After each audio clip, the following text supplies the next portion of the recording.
देश को गर्व है भारत की सेनाओं पर, उनके शौर्य पर, उनके साहस पर कि कोई भी परिस्थिति होगी,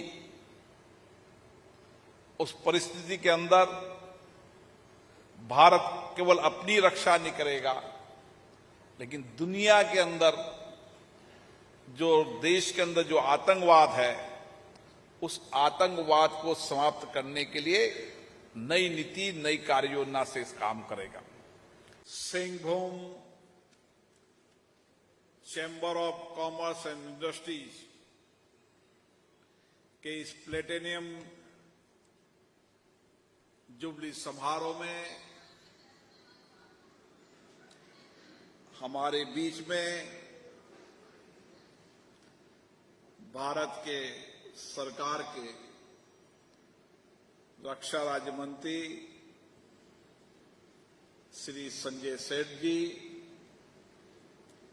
इस राज्य के पूर्व मुख्यमंत्री, पूर्व केंद्रीय मंत्री, जिनको कई विषयों का ज्ञान है, श्री अर्जुन मुंडा जी, इस लोकसभा के सदस्य, संसद में मेरे सहयोगी विद्युत चरण महतो जी, इस चैम्बर के अध्यक्ष विजय आनंद मुनका जी, मानव केडिया जी, अभिषेक अग्रवाल जी, अनिल मोदी जी, सभी चैम्बर के पूर्व पदाधिकारीगण और चैम्बर के सभी सदस्यगण, नमस्कार, जोहर।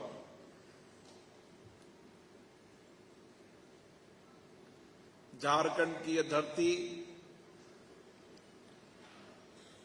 भगवान बिरसा मुंडा की यह धरती, जिस धरती ने जनजाति सम्मान के लिए, उसके आत्मविश्वास के लिए एक लंबी लड़ाई लड़ी, और उसी धरती पर जमशेदजी टाटा जैसे दूरदर्शी नेतृत्व ने आजादी के पहले एक ऐसी योजना बनाई कि किस तरीके से देश के अंदर इंडस्ट्री सेक्टर के विकास से उस शहर का विकास भी हो सकता है और एक आर्थिक सामाजिक परिवर्तन भी हो सकता है। एक दूरदर्शी सोच, चिंतन, उस परिस्थिति में भारत को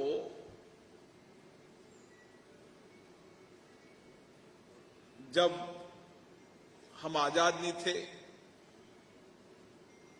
लेकिन देश के कई नेताओं का आजादी के आंदोलन में योगदान रहा, देश के कई नेताओं का इस औद्योगिक सामाजिक विकास में योगदान रहा। उनका एक दूरदृष्टि चिंतन ही था कि इस जंगल के इलाके के अंदर क्या सोच और क्या दृष्टि रही होगी कि उन्होंने एक ऐसा नगर बसा दिया जहां इंडस्ट्रीज भी है, व्यापार भी है, जहां सामाजिक परिवर्तन भी हुआ है, आर्थिक परिवर्तन भी हुआ है, और एक व्यवस्थित नगर जिसको देश के अलग अलग लोग देखने आए, हरा भरा भी है, सुंदर भी है, व्यवस्थित भी है, ऐसी दृष्टि से ही भारत बनता। आज हम सब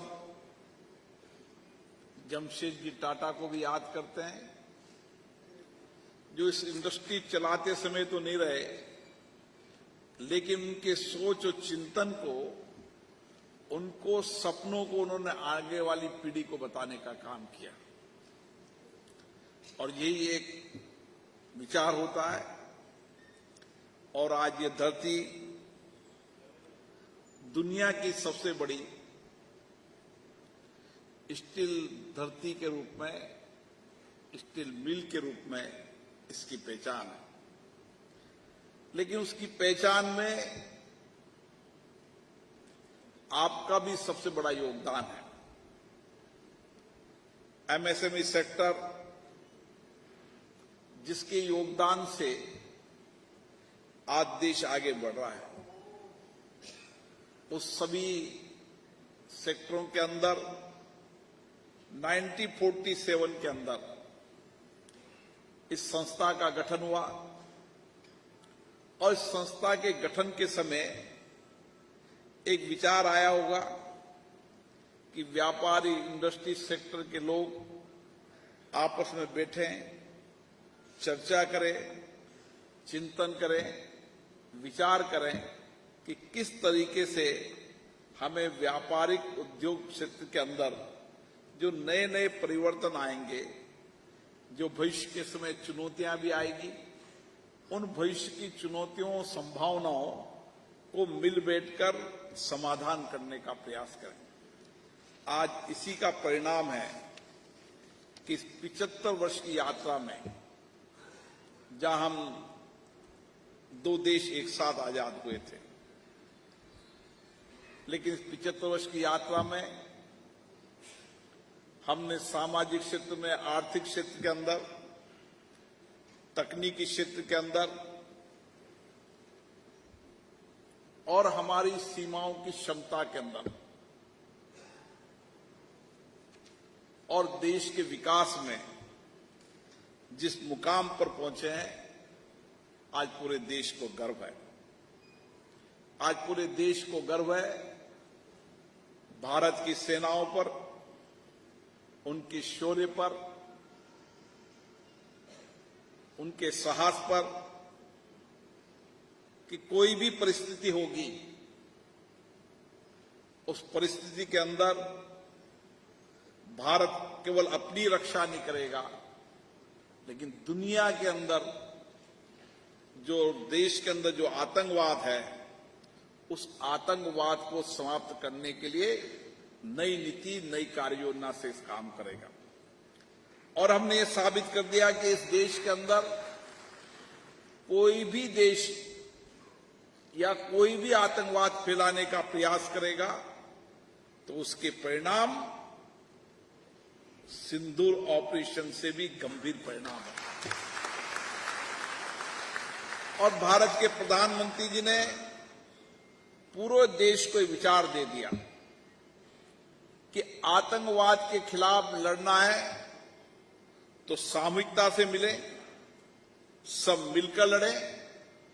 और किसी भी देश में अगर आतंकवाद होता है या आतंकवाद दूसरा देश या दूसरे देश जो आतंकवाद को संरक्षण देने का काम करते हैं, उनको इसी तरीके का परिणाम भुगतना पड़े तो दुनिया से आतंकवाद समाप्त हो सकता है।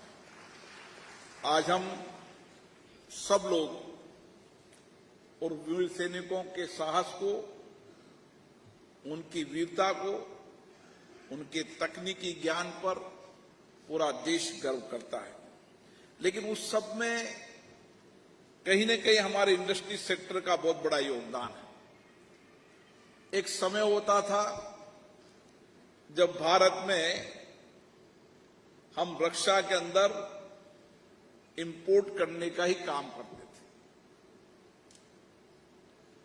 न हमारे पास तकनीकी थी, न कौशल था, न उद्यमिकता थी। लेकिन इस 75 वर्ष की यात्रा के अंदर, इस एक दशक के अंदर भारत के प्रधानमंत्री नई दृष्टि दी, नए विचार दिया कि हमें हर क्षेत्र में आत्मनिर्भर होना है। और रक्षा के क्षेत्र में भी, रक्षा उपकरणों के अंदर भी हम आत्मनिर्भर बने, एक विचार के साथ काम किया और देश के इंडस्ट्री, नई सोच, नई चिंतन करने, नई इनोवेशन करने वाले हमारे वैज्ञानिकों, नई दृष्टि से काम करने वाले हमारे उद्योगपतियों के कारण आज भारत केवल रक्षा में आत्मनिर्भर नहीं, दुनिया के अंदर रक्षा उपकरण निर्यात का भी सबसे बड़ा देश बनने वाला है। ये सामर्थ्य सामूहिकता के साथ आता है, सबसे मिलकर आता है। और इसीलिए जब भारत के प्रधानमंत्री जी ने कहा कि हमें 2047 के अंदर विकसित भारत बनाना है, तो सबको हम मिलकर काम करना होगा, सामूहिकता से साथ काम करना होगा, दुनिया के बदलती हुई तकनीकी ज्ञान, विज्ञान, टेक्नोलॉजी के अनुसार काम करना होगा, दुनिया के अंदर बदलती हुई व्यापारिक प्रतिस्पर्धा के अंदर काम करना होगा। और मुझे खुशी है भारत के उद्योग व्यापार के लोग भी इसी दृष्टि और इसी चिंतन से काम कर रहे हैं।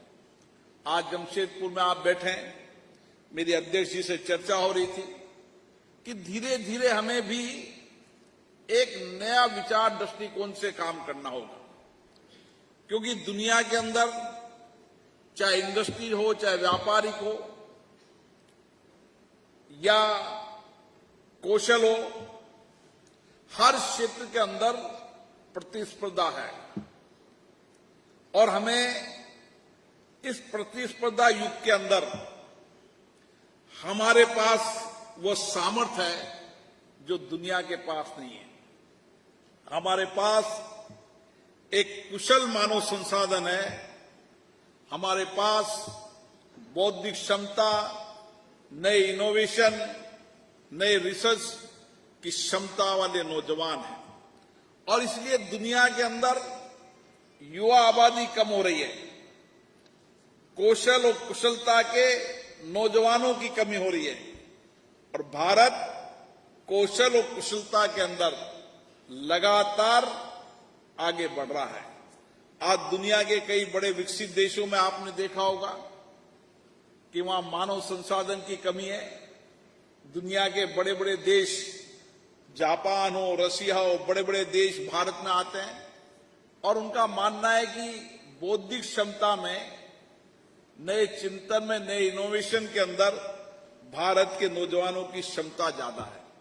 और आज भी मैं आपको ये बता सकता हूं, दुनिया के जितने भी बड़े देश हैं, उन बड़े देशों के अंदर भी, उस देश के विकास के अंदर भी भारत के नौजवानों का योगदान है।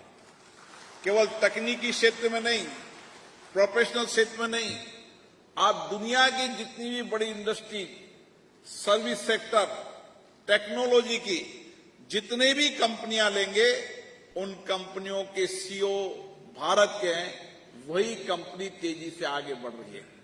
तो हमारी क्षमता बहुत है, उस क्षमता के अधिकतम उपयोग हमें करने की आवश्यकता है। हमारे सोच चिंतन के अंदर देश रहता है और इसीलिए इंडस्ट्रीज के लोगों से मेरी बहुत अपेक्षा रहती है। किसी भी देश का विकास, चाहे सामाजिक विकास हो, चाहे आर्थिक विकास हो, चाहे विज्ञान के अंदर क्षेत्र के विकास हो, चाहे तकनीकी के अंदर हो, चाहे सर्विस सेक्टर के अंदर हो, हर क्षेत्र के अंदर आज भारत में संभावनाएं सबसे अधिक है।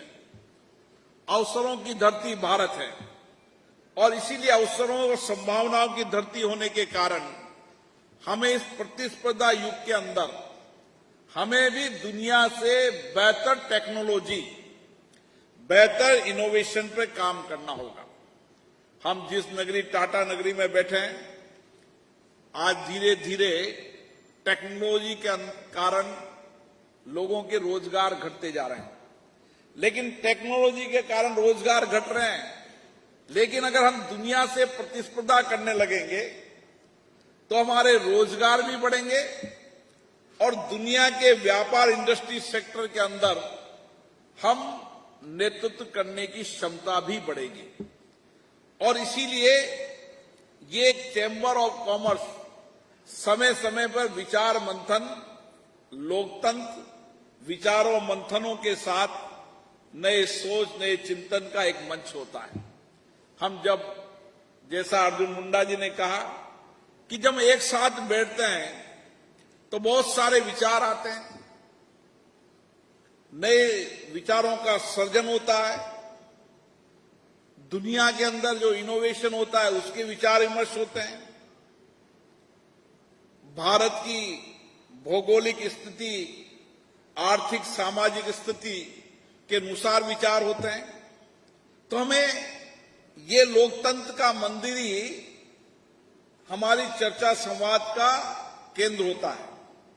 और इसीलिए जब प्लेटिनम जयंती हो या अन्य समारोह, उसमें भी विचार आते हैं, लेकिन समय समय में नियमित संवाद, नियमित चर्चा दुनिया के इंडस्ट्री सेक्टरों से, सर्विस सेक्टर से, टेक्नोलॉजी के सेक्टर में, क्योंकि बदलते परिस्थितियों के अंदर टेक्नोलॉजी हो, एआई हो, इसका बहुत उपयोग होने वाला है। और इसीलिए भारत की क्षमता भी इसमें सबसे ज्यादा है। और इसीलिए हमें विचार विमर्श करना होगा, चर्चा करनी होगी कि हम इस सेक्टर के अंदर, जो तकनीकी विज्ञान का सेक्टर हो, चाहे आईटी का सेक्टर हो, उसके अंदर हम किस तरीके से दुनिया के अंदर बेहतर प्रतिस्पर्धा कर सकते हैं। मेरा मानना है हमारे पास एक कुशल कार्यबल है जो दुनिया के पास नहीं है। यह हमारी सबसे बड़ी ताकत और सामर्थ्य आज बन रहा है। और इसी सामर्थ्य को हमें और बेहतर बनाना होगा। इंडस्ट्री सेक्टर के अंदर हमें नौजवानों को किस तरीके से नया प्रशिक्षण, शिक्षण देने की कार्य योजना बनानी होगी। हमें नौजवानों को, विश्वविद्यालयों के, कॉलेजों को, टेक्निकल कॉलेजों को, इनको आने वाले समय में रिसर्च के सेंटर बनाने होंगे। दुनिया के अगर विकसित देशों का आप अध्ययन करेंगे तो वहां के विश्वविद्यालय, वहां के टेक्निकल कॉलेज, वहां के टेक्निकल विश्वविद्यालय बहुत साल पहले इनोवेशन और रिसर्च के सेंटर हो गए थे। दुनिया के बड़ी कंपनियां उन विश्वविद्यालयों को इनोवेशन और रिसर्च का काम करती थी और उनसे पेटेंट लेती थी। इसलिए दुनिया के अंदर वो देश आगे बढ़ते चले गए। लेकिन भारत ने इस दिशा की ओर काम करना शुरू किया है। हमने शिक्षा नीति के अंदर भी बदलाव किया है और भारत ने भी विश्वविद्यालय, टेक्निकल कॉलेज, हमारी आईआईटी, हमारे एम, सभी सेक्टरों के अंदर हमने भी अब रिसर्च के, इनोवेशन के नए अनुसंधान केंद्रों की शुरुआत की है। और इसीलिए हम कहते हैं कि रक्षा उपकरणों के अंदर भी हमारी इनोवेशन, हमारी रिसर्च अब दुनिया से बेहतर होती जा रही है। और जो सेक्टर अभी तक हमारे से छूटे हुए थे, उन सारे सेक्टरों के अंदर आपको काम करने की योजना होगी। एक समय था जब आप टाटा के इंडस्ट्रीज के सहयोगी के रूप में काम करते थे, आप उनकी एमएसएमई सेक्टर के अंदर काम करते थे। लेकिन बदलते परिप्रेक्ष्य में आपको इससे हटकर नई इंडस्ट्रीज के विचारों की ओर आगे बढ़ना पड़ेगा। आप सर्विस सेक्टर के नए सेक्टरों की ओर बढ़ना पड़ेगा। आपको आईटी के सेक्टर में बढ़ना पड़ेगा। और इसीलिए एक सीमित दायरे से निकलकर आपको बड़ा विचार, बड़े सपने लेकर चलना है और बड़े सपने को पूरा करने का सामर्थ्य आप में है। जब हम बड़े सोचेंगे, बड़े सपने पर विचार करेंगे, तो उन सपनों, विचारों को प्राप्त करने के लिए और लक्ष्यों को प्राप्त करने के लिए और तेजी से गंभीर प्रयास करेंगे। हमारे सामने हमारी विरासत बहुत बड़ी है और विरासत हमें नई सामर्थ्य देती है। 1970 के अंदर यहां पर एक मैं जितना पढ़ा उतना मेरे को लगा कि ढूंढते ढूंढते जमशेद जी अलग अलग इलाकों के अंदर गए और एक ऐसी घटना घटी कि उन्होंने यहां पर इस कारखाने की स्थापना की। अब आप कल्पना करो कि 100 साल से भी ज्यादा का विचार के साथ था, तो हम आज के तारीख में तो दुनिया की सारी जानकारी हमें आज घर बैठकर मिल सकती है। अब आईटी का जमाना, इंफॉर्मेशन टेक्नोलॉजी का जमाना इतना हो गया है कि आपको सारी जानकारी आप खुद यहां घर बैठकर प्राप्त कर सकते हैं। इसलिए इस प्रतिस्पर्धा के इस युग के अंदर भारत ही अवसर की धरती है, भारत में संभावना है। दुनिया के बड़े इंडस्ट्री सेक्टर भी आज भारत की ओर देख रहे हैं। भारत की सरकार ने अपनी नीतियों, कार्यक्रमों में परिवर्तन करने का एक गंभीर प्रयास किया है। उद्योग व्यापार के अनुकूल नीतियां, पॉलिसी बनाने के लिए सरकार गंभीर प्रयास कर रही है। आप समय समय पर जो आपके सामने चुनौतियां हैं, जो संकट है, वो संसद के समय आए, हम आपकी चर्चा कराएंगे, संवाद कराएंगे, ताकि और चुनौतियों को समाधान हो सके। हम एक बेहतर इंडस्ट्री चलाने के वातावरण को कर सकें। हमारी नीतियां, हमारी पॉलिसी स्थायित्व भी हो और इंडस्ट्री जो व्यापारियों के हित भी हो। जितनी हम इस समय हमारी पॉलिसीज को, नीतियों को, कानूनों को इंडस्ट्री जो व्यापारियों के हित में बनाएंगे, उतना ही देश तेजी से सामाजिक आर्थिक विकास की ओर बढ़ेगा। यही हमारे अवसर की धरती है और इसीलिए आप लोगों के साथ एक लंबे समय तक संवाद, चर्चा सरकार की चलनी चाहिए, राज्य सरकार की चलनी चाहिए, केंद्र सरकार की चलनी चाहिए। जो आप सोचते हैं, जो आपके सामने जो चुनौतियां आती है, वे व्यवहारिक आती है, क्योंकि आप जमीन पर काम करते हैं।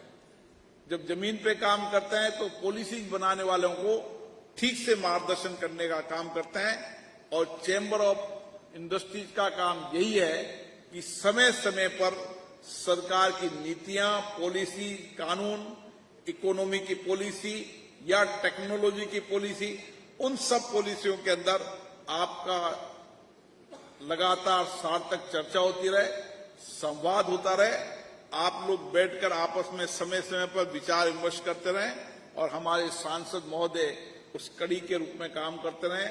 अध्यक्ष जी ने मुझे कुछ विषय ध्यान में डाला है, मैं सांसद महोदय समय समय पर आपके विषय को संसद में उठाते रहते हैं, 0 ओवर में उठाते रहते हैं। मैं भी प्रयास करूंगा उन सब मंत्रीगणों से बुलाकर माननीय सांसदों की और संजय सेठ जी बैठकर हम चर्चा करेंगे और झारखंड के अंदर जो चुनौतियां हैं, उन चुनौतियों का कैसे समाधान हो सकता है, उसका रास्ता निकालेंगे। आप सब लोगों को इस प्लेटिनम जुबली की बहुत बहुत शुभकामनाएं, बहुत बहुत बधाई।